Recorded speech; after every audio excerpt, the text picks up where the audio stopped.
Job chapter 1. In the land of Uz there lived a man whose name was Job. This man was blameless and upright. He feared God and shunned evil. He had 7 sons and 3 daughters, and he owned 7,000 sheep, 3,000 camels, 500 yoke of oxen, and 500 donkeys, and had a large number of servants. He was the greatest man among all the people of the East. His sons used to hold feasts in their homes on their birthdays, and they would invite their 3 sisters to eat and drink with them. When a period of feasting had run its course, Job would make arrangements for them to be purified. Early in the morning, he would sacrifice a burnt offering for each of them, thinking, "Perhaps my children have sinned and cursed God in their hearts." This was Job's regular custom. One day the angels came to present themselves before the Lord, and Satan also came with them. The Lord said to Satan, "Where have you come from?" Satan answered the Lord, "From roaming throughout the earth, going back and forth on it." Then the Lord said to Satan, "Have you considered my servant Job? There is no one on earth like him.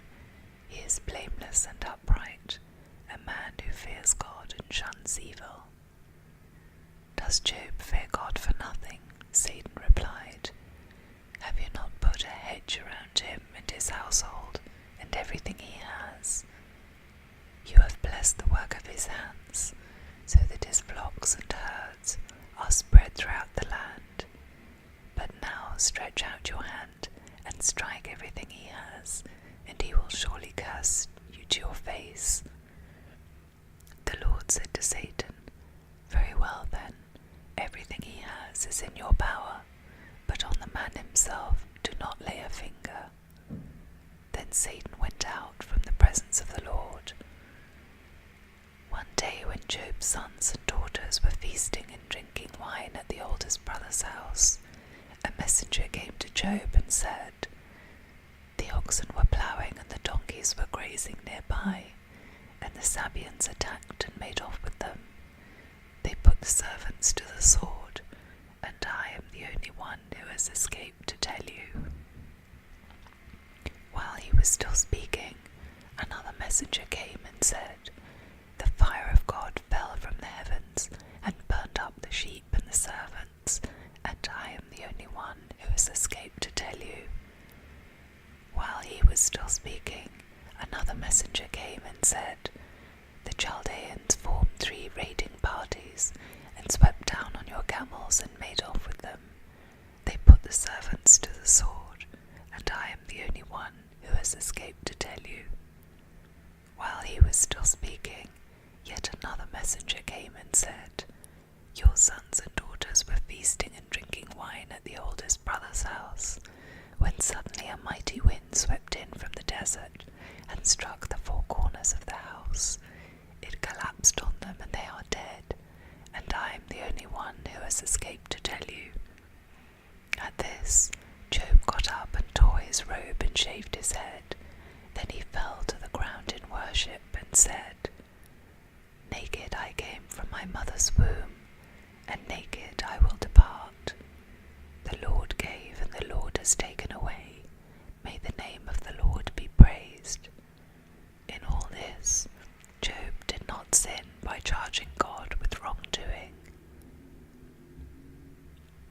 On another day, the angels came to present themselves before the Lord, and Satan also came with them to present himself before him.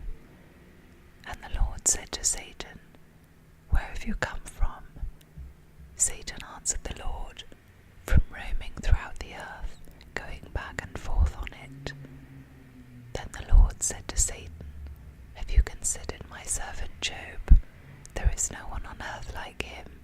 He is blameless and upright, a man who fears God and shuns evil, and he still maintains his integrity, though you incited me against him to ruin him without any reason."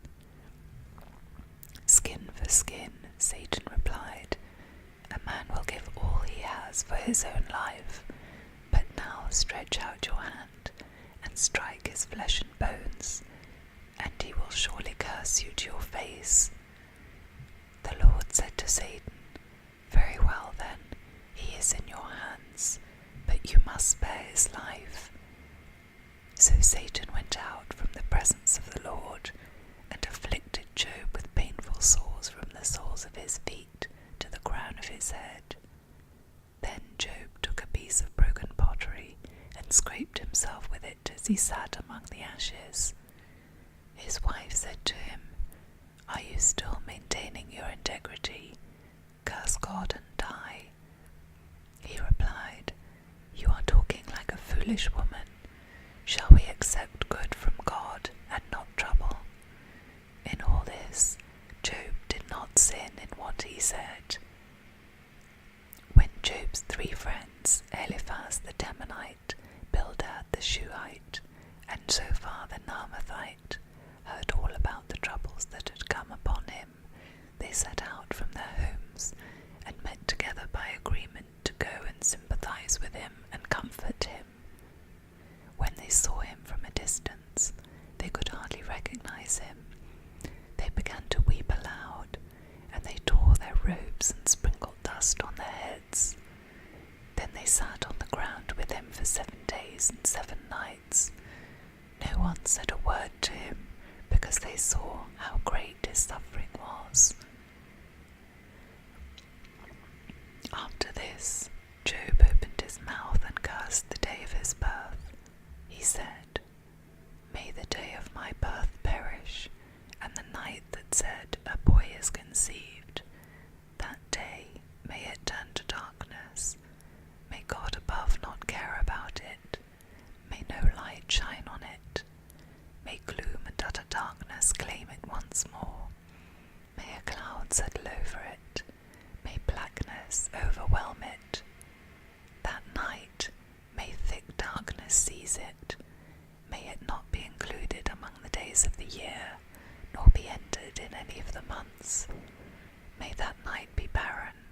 May no shout of joy be heard in it. May those who curse days curse that day, those who are ready to rouse Leviathan. May its morning stars become dark. May it wait for daylight in vain, and not see the first rays of dawn. For it did not shut the doors of the womb on me, to hide trouble from my eyes. Why did I not perish at birth, and die as I came from the womb? Why were there knees to receive me, and breasts that I might be nursed? For now I would be lying down in peace. I would be asleep and at rest with kings and rulers of the earth, who built for themselves places now lying in ruins, with princes who had gold, who filled their houses with silver. Or why was I not hidden away in the ground like a stillborn child, like an infant who never saw the light of day? There the wicked cease from turmoil, and there the weary are at rest. Captives also enjoy their ease. They no longer hear the slave drivers shout. The small and the great are there, and the slaves are freed from their owners. Why is light given to those in misery, and life to the bitter of soul, to those who long for death that does not come, who search for it more than for hidden treasure, who are filled with gladness and rejoice when they reach the grave? Why is life given to a man whose way is hidden, from whom God has hedged in? For sighing has become my daily food. My groans pour out like water. What I feared has come upon me. What I dreaded has happened to me. I have no peace, no quietness. I have no rest, but only turmoil. Then Eliphaz the Temanite replied, "If someone ventures a word with you, will you be impatient? But who can keep from speaking? Think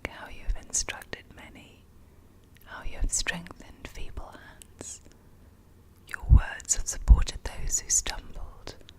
You have strengthened faltering knees. But now trouble comes to you, and you are discouraged. It strikes you, and you are dismayed.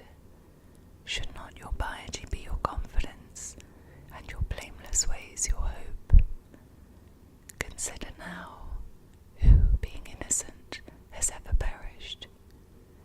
Where were the upright ever destroyed? As I have observed, those who plough evil and those who sow trouble reap it. At the breath of God they perish, at the blast of his anger they are no more. The lions may roar and growl, yet the teeth of the great lions are broken. The lion perishes for lack of prey, and the cubs of the lioness are scattered. A word was secretly brought to me, my ears caught a whisper of it, amid disquieting dreams in the night, when deep sleep falls on people. Fear and trembling seized me, and made all my bones shake. A spirit glided past my face, and the hair on my body stood on end. It stopped, but I could not tell what it was. A form stood before my eyes, and I heard a hushed voice. Can a mortal be more righteous than God? Can even a strong man be more pure than his Maker? If God places no trust in his servants, if he charges his angels with error, how much more those who live in houses of clay, whose foundations are in the dust, who are crushed more readily than a moth. Between dawn and dusk they are broken to pieces, unnoticed, they perish forever. Are not the cords of their tent pulled up, so that they die without wisdom? Call if you will, but who will answer you? To which of the holy ones will you turn? Resentment kills a fool, and envy slays the simple. I myself have seen a fool taking root, but suddenly his house was cursed. His children are far from safety, crushed and caught without a defender. The hungry consume his harvest, taking it even from among thorns, and the thirsty pant after his wealth. For hardship does not spring from the soil, nor does trouble sprout from the ground. Yet man is born to trouble, as surely as sparks fly upward. But if I were you, I would appeal to God. I would lay my cause before him. He performs wonders that cannot be fathomed, miracles that cannot be counted. He provides rain for the earth. He sends water on the countryside. The lowly he sets on high, and those who mourn are lifted to safety. He thwarts the plans of the crafty, so that their hands achieve no success. He catches the wise in their craftiness, and the schemes of the wily are swept away. Darkness comes upon them in the daytime, at noon they grope as in the night. He saves the needy from the sword in their mouth.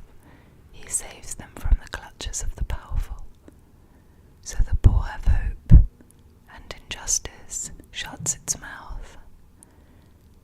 Blessed is the one whom God corrects, so do not despise the discipline of the Almighty, for he wounds, but he also binds up. He injures, but his hands also heal. From 6 calamities he will rescue you. In 7 no harm will touch you. In famine he will deliver you from death, and in battle from the stroke of the sword. You will be protected from the lash of the tongue, and need not fear when destruction comes. You will laugh at destruction and famine, and need not fear the wild animals. For you will have a covenant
crush me, to let loose his hand and cut off my life, then I would still have this consolation, my joy in unrelenting pain, that I had not denied the words of the Holy One.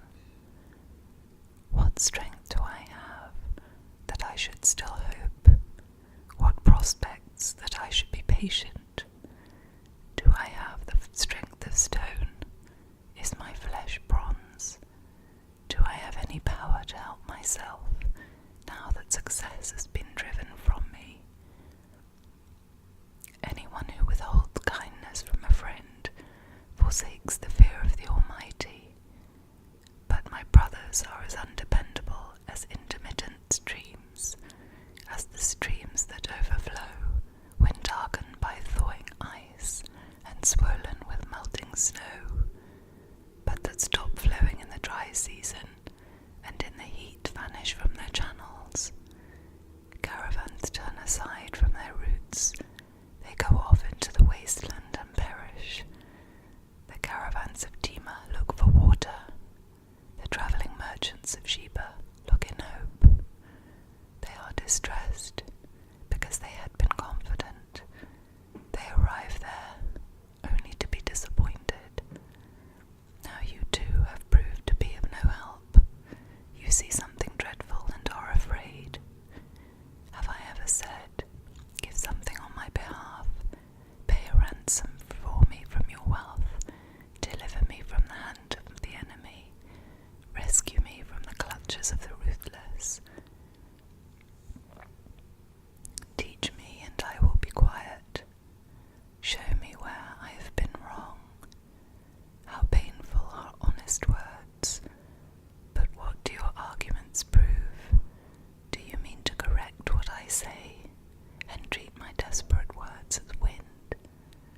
You would even cast lots for the fatherless and barter away your friend.